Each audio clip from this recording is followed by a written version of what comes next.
Mehr als Schall und Rauch, der Podcast zum österreichischen Tabakmarkt.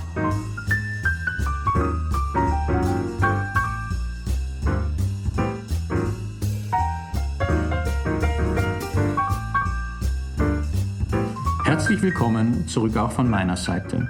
In den letzten Folgen haben wir über Allgemeines und Spezielles im Zusammenhang mit Tabakbesteuerung gesprochen und aktuelle Zahlen und Fakten des österreichischen Tabakmarkts diskutiert. Heute möchten wir die Kreise weiter in Richtung Brüssel ziehen, denn ein großer Teil unserer Gesetze wird von EU-Direktiven wesentlich beeinflusst bzw. mitgestaltet. Dazu begrüße ich heute meine Kollegen aus dem Brüsseler Office von JTI, Ksenija Barisiene. Welcome, Ksenija, and thank you for being our guest today. Hello, Ralf, and thank you for the invitation. The pleasure is all mine. Ksenija, you're an expert for tobacco taxation on the one hand, and on the other hand, you have profound experience of European legislation processes and their footprint in member state laws. When it comes to tobacco taxation, can you explain how does it work? Well, on European level, the taxation of tobacco products is regulated in the EU directive that we call Tobacco Excise Directive, although the official name is, of course, much longer. By the way, this directive is currently under the review. And some of the rules set by this directive have to be applied in exactly the same way. For example, the definitions of the products that are subject to excise. All the EU countries have to tax cigarettes, roll your own, make your own tobacco products, cigars, and there is no way around it. But for the other rules, the directive does not impose one uniform solution. For instance, the exact amount of tax. There are minimum rules below which the country cannot go. However, it can go as high as it wishes, provided it complies with the tax structure requirements. And tax structure also can be implemented in different ways in the national laws. So, as many other harmonization efforts in the European Union, this is not an easy one, given the complexity of the topic and very different economic and social conditions in the member states.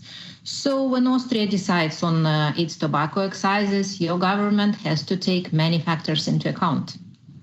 Ksenija spricht also über die im deutschen Recht sperrige betitelte Richtlinie des Rates über die Struktur und die Sätze der Verbrauchsteuern auf Tabakwaren vom 21. Juni 2011. Diese regelt unter anderem, welche Tabakprodukte die Mitgliedstaaten mit einer Verbrauchsteuer belegen müssen. Für andere Bereiche wird den Mitgliedstaaten nur ein gewisser Rahmen vorgegeben, wie zum Beispiel in der Gestaltung der Steuerhöhe. Ksenija, can you give us some concrete examples? Sure.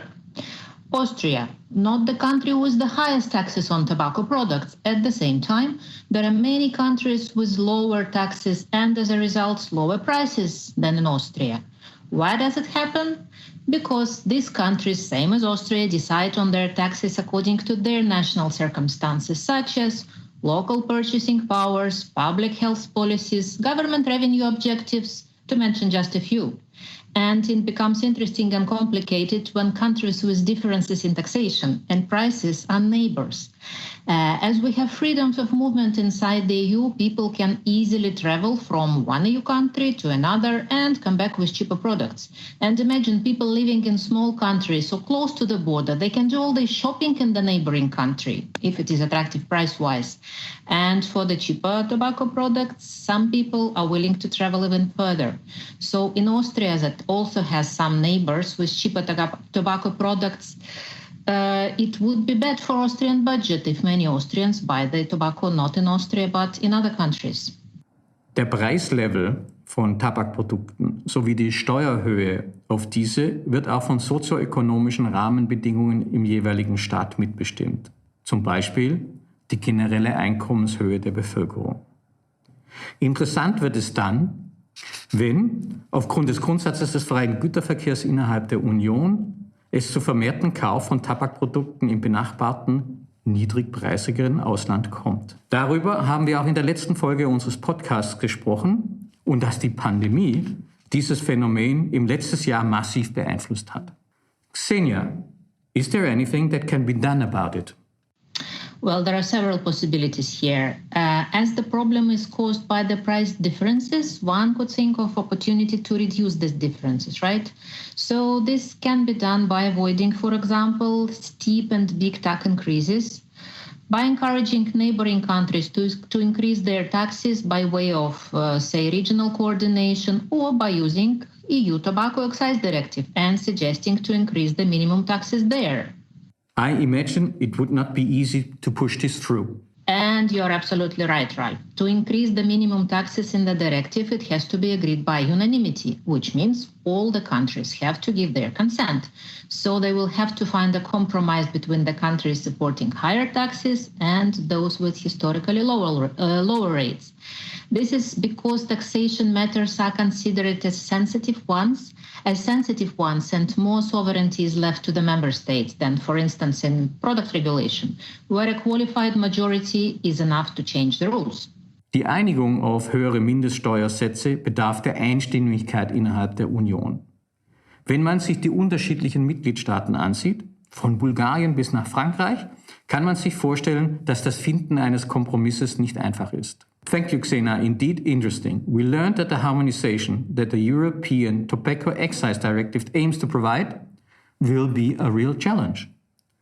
Do we know what is in scope of the review process that you mentioned earlier? Yes, from what we see now, the directive review focuses on minimum rates, the ones we have already discussed, and on inclusion of the new product categories, because in the last years we have seen new products on the market, such as electronic cigarettes where liquid is vaped. Another example are tobacco-free nicotine pouches, and of course there is heated tobacco that is presented similarly to cigarettes in ready-made sticks and has to be consumed via respective electronic devices. Those products were not known or even didn't exist some 10 years ago when tax directive was revised last time. As a result, these products are not covered by EU tax legislation and are now under different taxation regimes in the member states. Some consider them excisable, some not. I see. A certain harmonization makes sense in this regard. And this is totally in line with our general view on regulation as such. In diesem Zusammenhang kann ich aufhören, dass wir als Unternehmen uns grundsätzlich für eine verhältnismäßige und transparente Regulierung einsetzen. Das ist im Interesse aller Beteiligten und gibt uns als Unternehmen sowie dem Gesetzgeber Rechtssicherheit und Planbarkeit. Ksenia, thank you very much for your time and your expertise. It was insightful, and I hope that our followers enjoyed your short introduction in the European perspective of tobacco taxation. I hope we may invite you as our guest again in the future. That would be my pleasure, and I hope to see you in Brussels soon, Ralf.